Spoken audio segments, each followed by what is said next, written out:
So guys, I've just been out in the old Frankenstein boom sprayer. I was coming down that headland there and I could just see all of this water laying around. It looks like it goes all the way out into this paddock. I think we need to go and investigate a little further. It's going to start getting pretty sloppy through here though.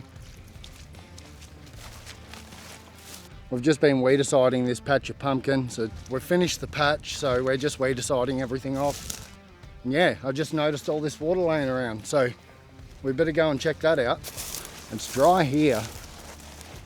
Okay, I can start to see some water marks going on here. Yep, it's very wet through here. We'll try and follow the dry bit around so we don't sink and get bogged. We might have to call for help. Yeah, so that's all wet. I want to try and get to those valves. If you can see those two valves just there, I want to try and get to them, but it's all wet. I'm just sinking. Okay, I've walked from the tractor all along the side of the paddock, and then I just cut in through here. And it's just too wet to get to these valves. I'm almost certain that'll be the issue. Bear with me. I'll go and see what I can find out, and when I have an update, I will turn the camera back on. All right, we've got the tractor turned off. I've been for a walk over there and I found the culprit to our excessive water situation. So I'll insert some photos here of what it actually looks like over there. And by the look of it, it's going to be a while before we can get any machinery in there, like the excavator in there, to dig it up. So we might have to go and retrieve the submersible pump and go and pump that out. But at the moment, there's citrus out on the back hill out there. Our Washingtons, they're not going to be able to get any irrigation because this pipeline runs all the way down to them. So what we have to do now is head down to our filter shed and turn off the isolators for this line so we can still water the rest of the property without making this mess any bigger. So, sorry tractor, I might get back to you later, but for now, we better go and do this.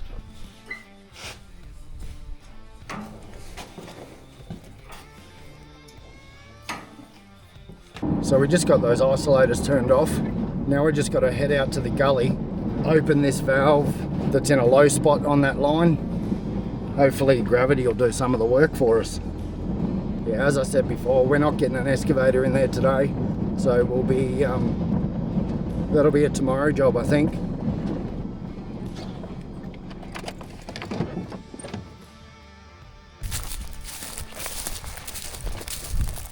This valve only gets used in emergencies.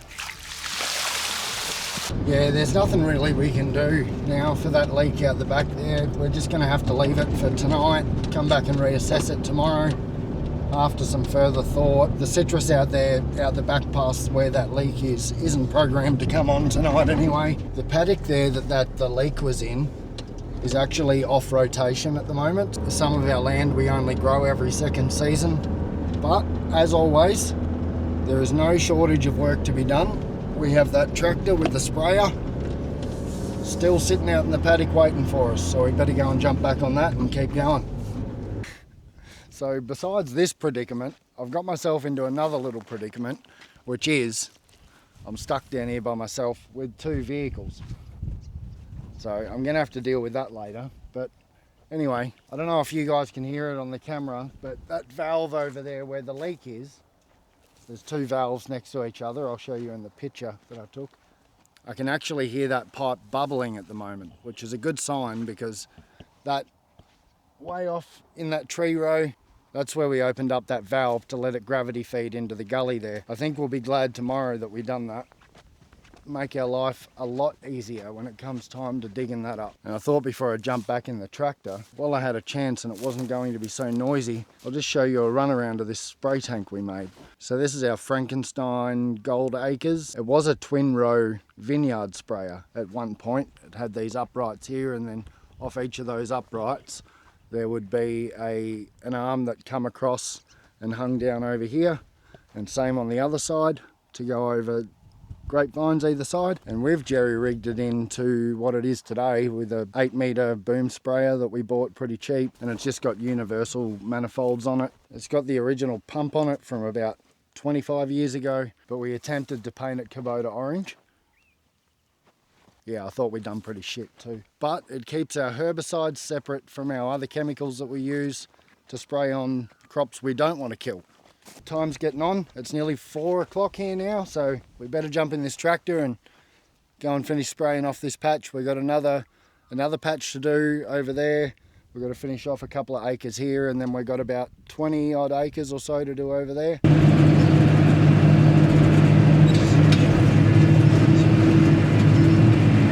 You beauty, last row. Let's go. It's a shame to leave all these pumpkin laying out in the field, but not much we can do about it. At least they'll turn into good nutrients for next year. This is good, we're doing the fence lines at the same time.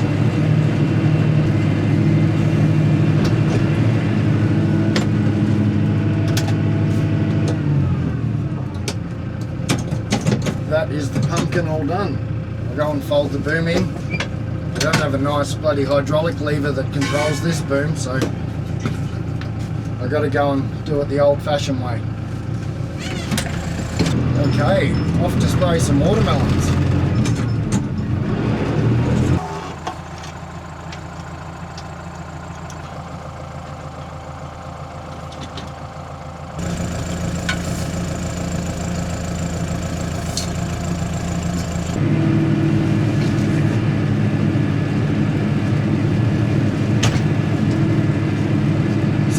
We're deciding the watermelons here at the moment. I might have said in the last video that we spoke about canning the watermelons.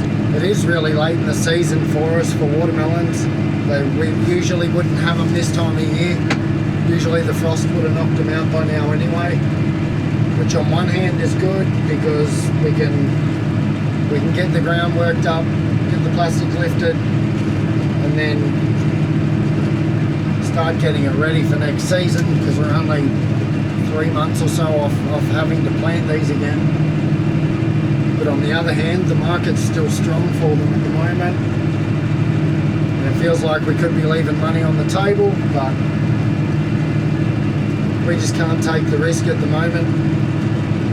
But you could walk out there and pick up 20 watermelons that all look similar and they all could be ready, and you'll cut them open and only 5 to 8 of them will be nice. The rest will be either underripe or well overripe. So it's just not worth the risk, because unfortunately we can't cut them before we put them in the bin. We can't test if they're ripe. We can't visually see if they're ripe before we send them. We just have to really build a keen eye for it, and like anything, practice. And beep. It might have something to do with the sensor in the seat, I'm not sure. Every time I turn on the PDO, that's what I've got to listen to.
Finally dipping behind the tree line, guys. So it looks like we could well be in for a frost tonight. I was checking the weather before. Okay, so they've put it up again. Pretty much consistently, whatever they forecast in our low areas seems to be about 4 degrees less than that. They were forecasting a minimum of 2 degrees for tonight. We've put it up to 3, which if my theory is correct will put us at -1 in the low patches, which is where zucchinis are, which is where these are. If we get a frost tonight, it'll surely knock them around. Not that there's much left over this side of the patch. The unfortunate thing about this is, in 2 more runs, I would have been done if I was using the other spray tank. So technically, I'm not even halfway yet.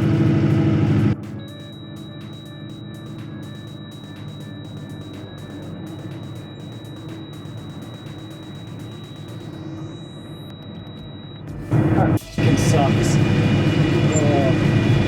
Which if it gets under -2, I'll have to go and put the frost water on. So they're the overhead knocker sprinklers that we've got across the patch. That little frost fan's good, but it doesn't cover the whole area.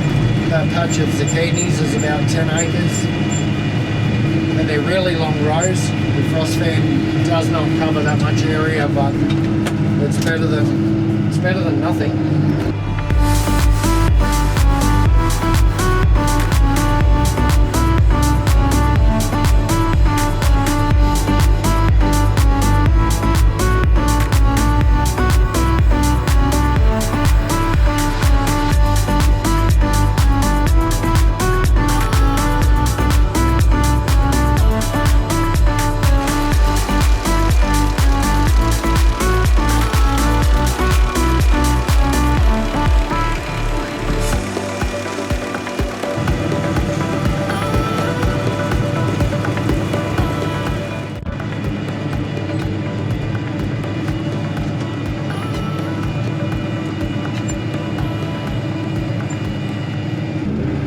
We are empty. Just get this out the end of the row and then I'll fold the booms in. That sun is nearly gone now. I think it's going to beat me home. We've got 10 runs left to do. That'll finish off that block, and then we've got another 30 acres still to weed aside down on one of our other properties. After we deal with that little incident we had today, we'll deal with that tomorrow, hopefully, and then we'll get back to this. That sun is gone. It's the only view I've got left of it.